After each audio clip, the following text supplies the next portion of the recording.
Have you ever had someone who just didn't respect boundaries? That was my life, until the day everything changed. It all started one quiet morning on my farm when I noticed movement among my apple trees. At first, I thought it was one of my goats, but as I got closer, my jaw dropped. There she was, the notorious HOA Karen, creeping around like she owned the place. Clipboard in hand, nose in the air, she looked like a sheriff ready to hand out tickets. "Karen, what are you doing on my farm?" I asked, trying to keep calm. "I'm here to make sure your property is up to community standards," she declared. Only problem? My farm wasn't under HOA control. It never had been. But Karen didn't care. She just scribbled furiously on her clipboard and muttered, "Rules are rules." From that day on, Karen's visits became constant. She wandered into my barn, peeked through my greenhouse, even counted hay bales. She shouted about regulation planting distances, and once claimed my scarecrow's hat was too wide. The final straw. One evening, I caught her sneaking into my chicken coop. She waved her clipboard at my hens like a badge. "These coops don't meet code," she shrieked. My chickens clucked in panic, scattering everywhere. Standing there, watching Karen stomp away with feathers stuck to her shoes, I realized something: this wasn't going to stop. She thought she ruled my land. So maybe it was time for her to find out what life was really like on a farm. And that's when things got interesting. Over the next few weeks, Karen's obsession with my farm only grew. Every morning, I'd spot her lurking around with binoculars. She made notes about the color of my barn door, the way I stacked wood, even the manners of my goats. One day, I confronted her. "Karen, why are you here again?" She puffed herself up. "As head of the HOA committee, it's my responsibility to make sure all properties look perfect. And frankly, yours is unacceptable." I almost laughed. "Karen, I'm not even part of your HOA." But she wouldn't listen. She marched right up to my fence, poked a finger through the rails, and announced, "Whether you sign papers or not, I decide what's acceptable around here." That's when I realized, it wasn't just about rules. Karen had a strange fascination with controlling other people. And now, she had fixated on me. The strangest part? She started showing up at night. One evening, I heard rustling outside. Peering through the window, I saw her shining a flashlight around my fields. Another time, she tried to measure my tractor tires while I was sleeping. I began locking every door, securing every gate. But still, Karen found ways in. Neighbors whispered, too. "Karen's been talking about your farm non-stop," one told me. "She says she's going to fix it, no matter what it takes." That's when I decided, I couldn't keep waiting for her next move. If Karen wanted to act like she owned my farm, maybe it was time she got a taste of what farm life was really like. I didn't plan on hurting her. No. I just wanted her to finally understand boundaries. And maybe, just maybe, I could teach her the lesson she'd never forget. The plan was risky.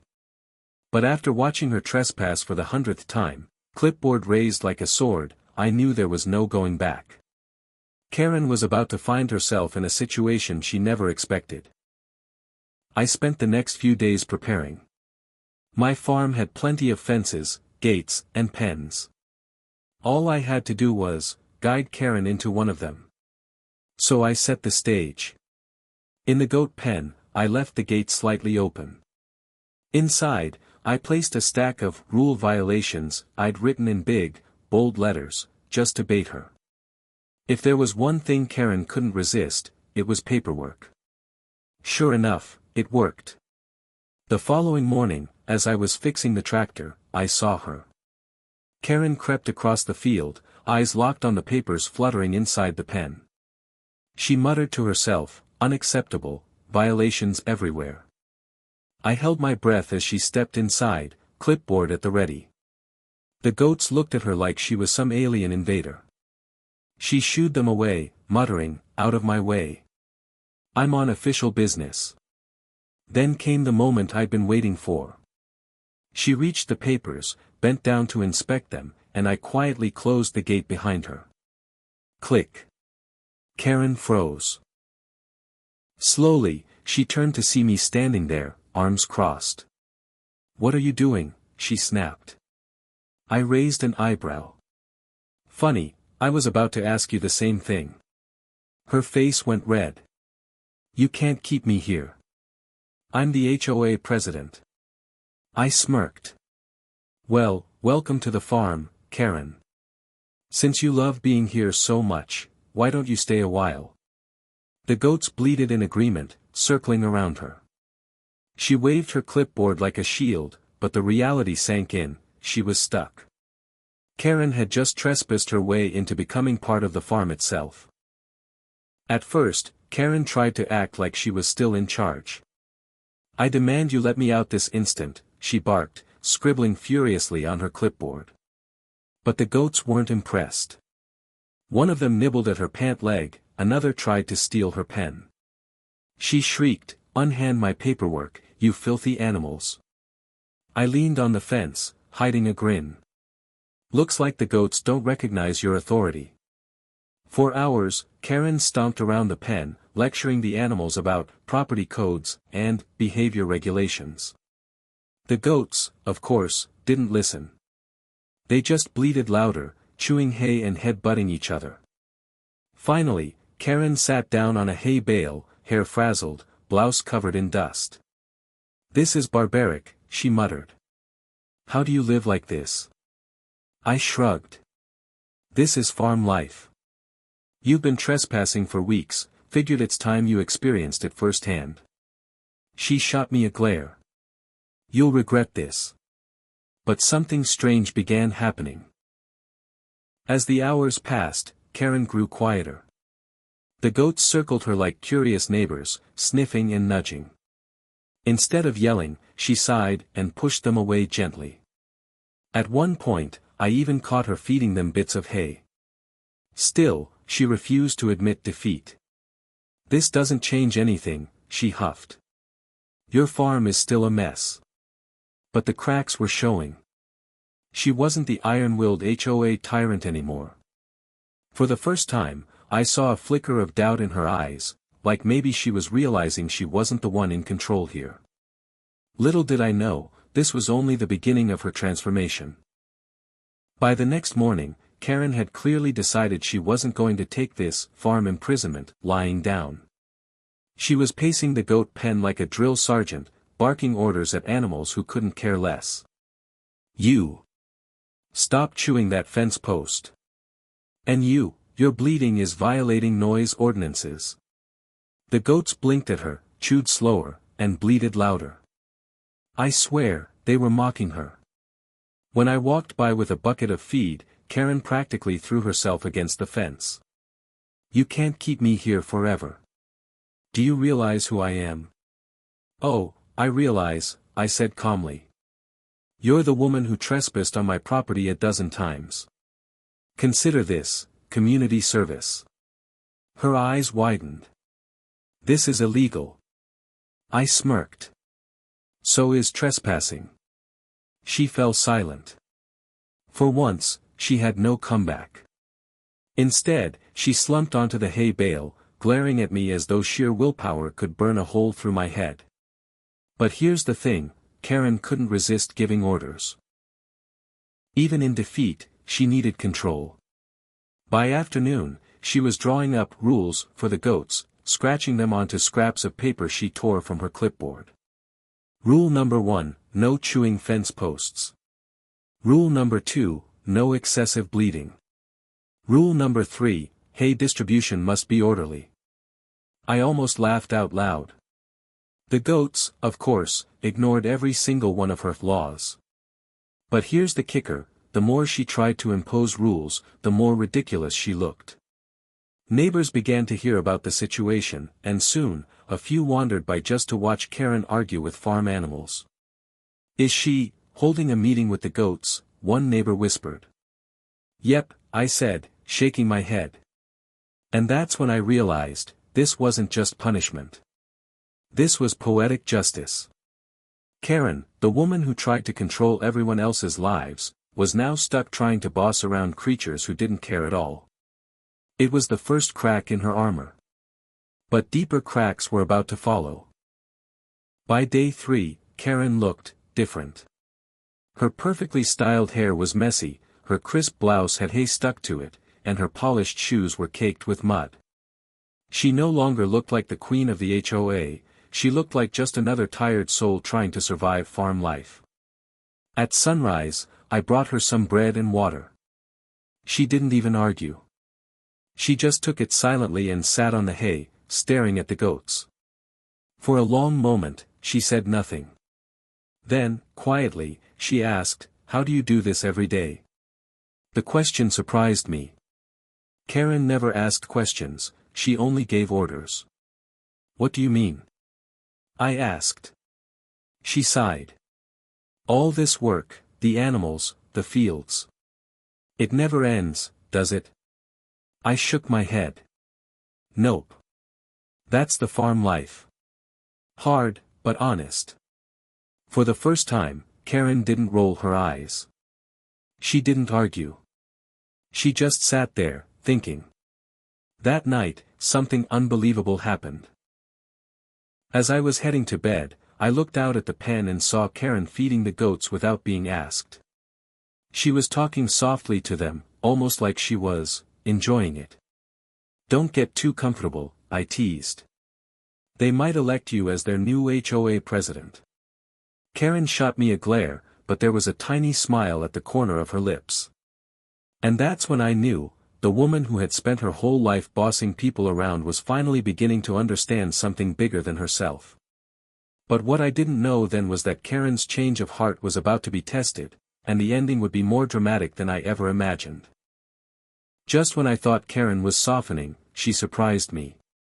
On the 5th night, I heard strange noises coming from the goat pen. Sneaking out with a flashlight, I caught her red-handed, trying to climb over the fence. Her skirt was caught on the wire, and she was dangling awkwardly, muttering, "I will not be treated like livestock." I couldn't help it, I laughed. "Karen, you realize you're trying to escape from goats, right?" She turned red. "This isn't funny. I'm a respected HOA leader, not a prisoner." "Funny," I said. "You sure act like one." Eventually, she gave up and climbed down, sulking on the hay bale. But that night proved something important. Karen still hadn't fully changed.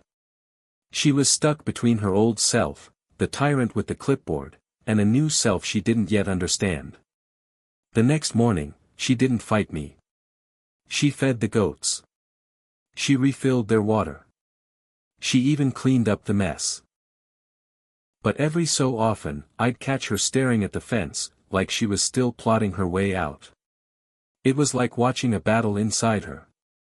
Would she embrace humility, or would she go back to her old ways? The answer wouldn't come until much later, but when it did, it would shock everyone. Word of HOA Karen's imprisonment spread like wildfire. By now, neighbors were dropping by daily just to watch the spectacle. Some brought popcorn. Others snapped photos of Karen trying to lecture goats. "This is the best entertainment we've had in years," one neighbor chuckled. Karen, of course, hated it. "Stop gawking. This is a violation of my dignity," she shouted, waving her clipboard like a sword. But the more people watched, the more obvious it became, Karen wasn't in control anymore. She was the punchline. One afternoon, an elderly farmer leaned on the fence and said, "Maybe now you understand what it feels like to be pushed around, huh?" Karen's face went pale. For once, she had no smart comeback. That night, I found her sitting quietly in the pen, staring at the stars. "They all hate me, don't they?" she whispered. I hesitated. "They don't hate you, Karen. They just got tired of you never listening." Her eyes glistened, but she blinked it away. For the first time, she seemed human. And in that moment, I realized something important. Maybe Karen wasn't just a nosy tyrant. Maybe she was a lonely woman who didn't know how else to connect with people. But was it too late for her to change? By the end of the week, Karen was unrecognizable. She no longer strutted around with her clipboard. She no longer barked orders at the goats. Instead, she quietly did chores, feeding, sweeping, even patching a small section of fence. One evening, she looked up at me and said, "I think I get it now." "Get what?" I asked. She sighed. "Why people don't like me. I thought I was helping, keeping everything perfect. But really, I was just controlling them." I stayed silent, letting her talk. I was so afraid of being ignored, that I forced everyone to pay attention to me. But all I did was push them away. For the first time, I didn't see the HOA Karen, the clipboard warrior. I saw a woman realizing the damage she'd caused. I leaned on the fence. "Maybe it's not too late to change." She nodded slowly. "Maybe." That night, as I walked back to the house, I realized the farm had done what nothing else could, it had humbled Karen. And in humbling her, maybe it had given her a chance to finally be free. The next morning, I opened the gate to the goat pen. Karen looked at me in shock. "You're letting me out?" she asked. I nodded. "You've served your time." She hesitated, stepping toward the open gate like it was some kind of trick. The goats bleated behind her, almost like they didn't want her to leave. Finally, she stepped out. But instead of storming off in anger, she turned back, tears in her eyes. "Thank you," she whispered. "I don't think anyone has ever made me see myself like that." I gave a small smile. "Don't thank me. Thank the goats." For the first time, Karen laughed. A real, genuine laugh, not the sarcastic cackle I was used to. From that day on, things changed. Karen stopped trespassing. She stopped harassing neighbors. She even showed up one morning, on invitation this time, to help me mend a fence. No clipboard. No rules. Just a woman trying to make things right. And as strange as it sounds, the farm that she once tried to control had become the place where she learned how to let go. Sometimes, the best way to deal with someone who won't respect your boundaries, is to show them what life looks like on the other side. And for Karen, that lesson turned out to be the greatest gift she never asked for.